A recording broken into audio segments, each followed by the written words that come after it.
Chapter 3.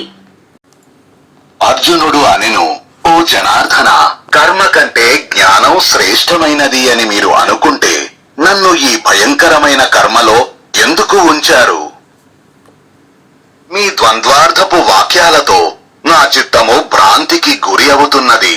అందువల్ల మీరు నేను పరమశ్రేయం పొందగల ఖచ్చితమైన మార్గం ఒకటి చెప్పండి.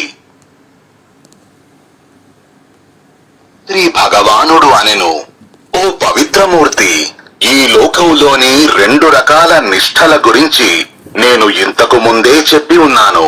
వాటిలో జ్ఞానులకు నిష్ఠ జ్ఞానయోగం ద్వారా మరియు యోగులకు నిష్ఠ కర్మయోగం ద్వారా కలుగుతుంది. మనిషి కర్మలను ప్రారంభించకుండా నిష్కర్మ సిద్ధిని పొందలేడు. అలాగే కేవలం కర్మలను త్యజించడం ద్వారా Chapter 3. కర్మ చెయ్యకుండా ఏ మనిషి కూడా ఏ క్షణము జీవించలేడు. ఎందుకంటే ప్రకృతి వల్ల కలిగే లక్షణాల వల్ల ప్రభావితమైన పురుషులందరూ కర్మలు చేస్తారు. ఏ మూర్ఖ పురుషులైతే పట్టుబట్టి ఇంద్రియాలను నిగ్రహించి మనసులో మాత్రం ఇంద్రియ భోగాలను గురించి ఆలోచిస్తూ ఉంటాడో అతడు మిథ్యాచారి అనబడతాడు. ఓ అర్జున, ఎవరైతే మనస్సుతో ఇంద్రియాలను వశపరుచుకొని ఆసక్త భావం లేకుండా సమస్త ఇంద్రియాల ద్వారా కర్మయోగాన్ని ఆచరిస్తాడో అతడు ఉత్తముడు. నీవు నీ విద్యుక్త శ్రేష్ఠ కర్మలను చెయ్యుము. ఎందుకంటే కర్మలు చెయ్యకపోవడం కంటే కర్మలు చెయ్యడమే మంచిది. కాబట్టి కర్మలు చెయ్యకపోవడం ద్వారా నీ శరీర నిర్వహణ కూడా సాధ్యం. Chapter 3. ఓ కుంతీపుత్ర, యజ్ఞం కోసం చేయవలసిన కర్మలు కాకుండా ఇతర కర్మలలో నిమగ్నమై ఉన్న ఈ పురుషుడు సంసార బంధంలో చిక్కుకుపోయాడు. కాబట్టి ఆసక్త భావం లేకుండా యజ్ఞ నిమిత్తమై మాత్రమే కర్మను శ్రేష్టముగా నిర్వహించుము. విశ్వం ప్రారంభంలో ప్రజాపతి బ్రహ్మ యజ్ఞ సహితముగా ప్రజలను సృష్టించి ఈ యజ్ఞము ద్వారా మీరు వృద్ధిని సాధిస్తారు మరియు యజ్ఞము మీరు కోరుకున్న కోరికలను నెరవేరుస్తుంది అని అన్నారు. మీ జనులంతా యజ్ఞం ద్వారా దేవతలను పూజించండి మరియు దేవతలు మిమ్మల్ని కరుణిస్తారు.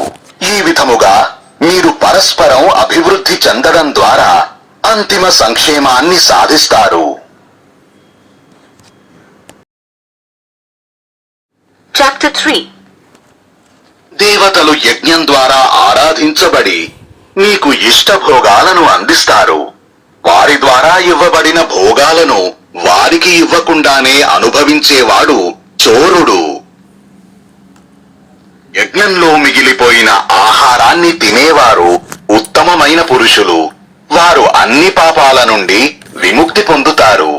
కానీ తమ కోసం మాత్రమే వండుకునేవారు పాపాలను మాత్రమే తింటారు. ప్రాణులన్నీ ఆహారం ద్వారానే ఉత్పత్తి అవుతాయి. ఆహారం వర్షం నుండి వస్తుంది, వర్షం యజ్ఞం నుండి వస్తుంది మరియు యజ్ఞం కర్మల ద్వారా జరుగుతుంది.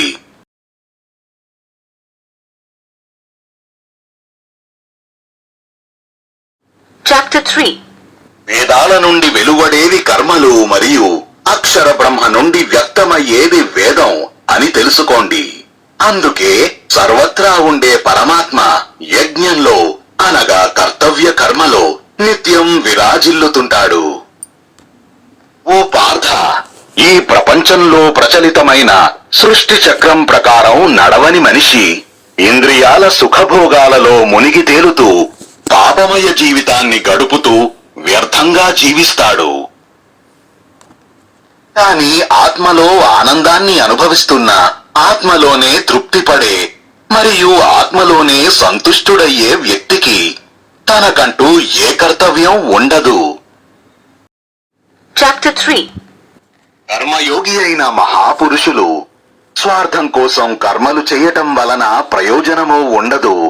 అలాగే కర్మలు చెయ్యకపోవటానికి ఎటువంటి కారణం ఉండదు. వారు సమస్త జీవులతో ఎటువంటి స్వార్థ సంబంధాన్ని కలిగి ఉండరు. అందువల్ల ఆ ఆసక్తి లేకుండా ఎల్లప్పుడూ కర్తవ్య కర్మలను నిర్వహించు. ఎందుకంటే అనాసక్తుడైన వ్యక్తి కర్మ చెయ్యడం ద్వారా పరమాత్మను పొందుతాడు. మహారాజైన జనకుడి వంటి చాలా మంది మహాపురుషులు కూడా కర్మల ద్వారానే పరమసిద్ధి సాధించారు. అందువల్ల లోక కళ్యాణం బట్టి చూస్తే నీవు కూడా కర్మ చెయ్యడానికి అర్హుడవే. శ్రేష్ఠుడైన వ్యక్తి దేనినైతే ఆచరిస్తాడో ఇతర జనులు కూడా దానినే ఆచరిస్తారు. వారు దేనినైతే చేసి చూపిస్తారో దానినే లోకులు అనుకరిస్తారు. ఓ పార్థ, 3 లోకాలలో నేను చెయ్యవలసిన ఏ కర్తవ్యం గాని అలాగే పొందగలిగే విలువైన ఏ వస్తువు గాని మిగలలేదు. అయినా కూడా నేను కర్తవ్య కర్మ చేస్తూనే ఉన్నాను. ఓ పార్థ, ఎప్పుడైనా జాగ్రత్త పడి నేను కర్తవ్య కర్మ నిర్వహించకపోయినా అప్పుడు కూడా మానవులందరూ నన్నే అనుసరిస్తారు.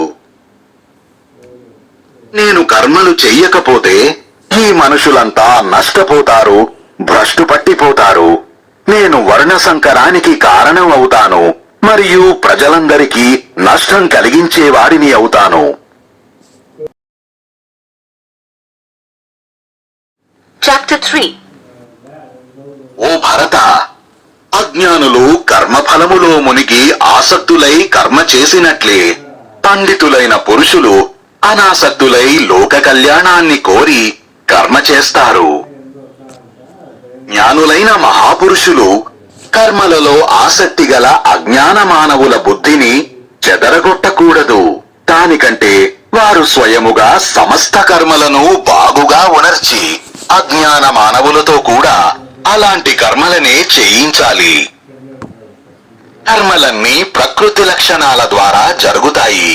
కానీ అహంభావం మరియు అజ్ఞానం ఉన్న వ్యక్తి నేనే చేస్తున్నాను అని నమ్ముతాడు. మహాబాహు, గుణ విభాగము మరియు కర్మ విభాగము యొక్క తత్వం తెలిసిన జ్ఞాని అయిన పురుషులు గుణాలే గుణాలను ఆకర్షిస్తాయి అని అనుకొని వాటిలో ఆసక్తిని కనబరచరు.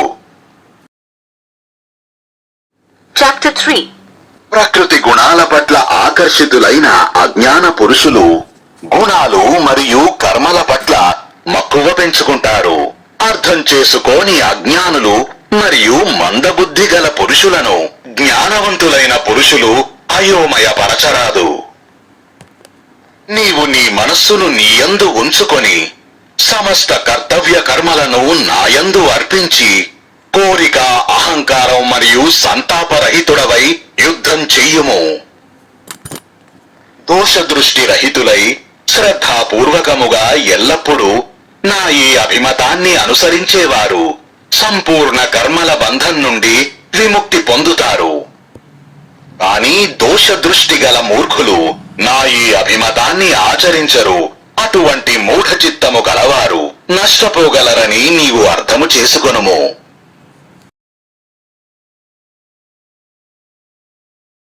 Chapter 3. జ్ఞానవంతుడైన పురుషుడు తన స్వభావానికి అనుగుణంగా ప్రయత్నిస్తాడు. జీవులందరూ వారి వారి స్వభావానికి అనుగుణంగానే కర్మలు చేస్తారు. మరి అందులో ఎవరైనా నిగ్రహించిన ప్రయోజనము ఏముంటుంది?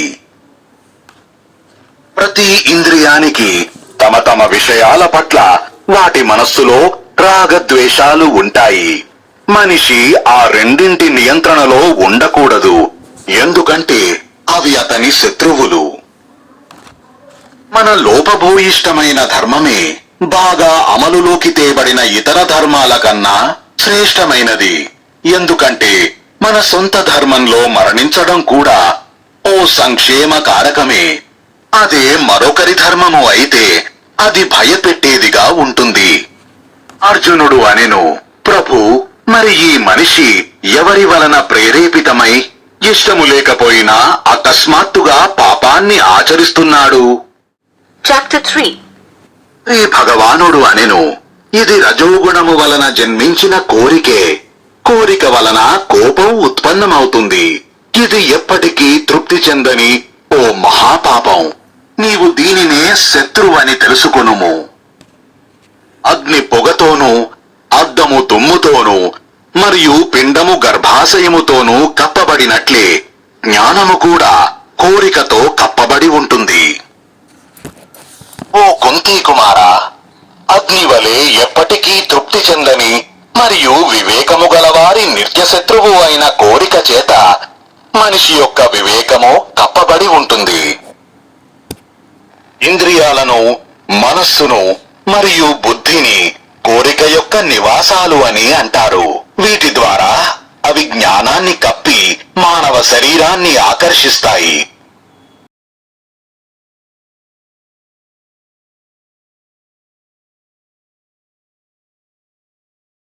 Chapter 3. అందువలన ఓ భరత శరభ, నీవు మొదట ఇంద్రియాలను వశపరుచుకొని జ్ఞాన విజ్ఞానాలను నాశనం చేసే ఈ కోరిక అనేది మహాపాపిని నాశనం చేయాలి. స్థూల శరీరము కంటే కర్మేంద్రియాలు శ్రేష్టమైనవి. ఇంద్రియాల కంటే మనస్సు శ్రేష్టమైనది. అలాగే మనస్సు కంటే బుద్ధి శ్రేష్టమైనది. మరియు బుద్ధి కంటే ఆత్మ శ్రేష్టమైనది. ఓ మహాబాహు, ఈ విధముగా బుద్ధి కంటే సర్వశ్రేష్టమైన ఆత్మను తెలుసుకొని బుద్ధి ద్వారా మనస్సును వశపరుచుకొని కోరిక రూపమున ఉన్న శత్రువును నీవు చంపి పారవేయుము. ఓం తత్సదితి శ్రీమద్భగవద్గీతాసూపనిషత్సు బ్రహ్మ విద్యాయాం యోగశాస్త్రే శ్రీకృష్ణార్జున సంవాదే కర్మయోగో నామ తృతీయోऽధ్యాయः.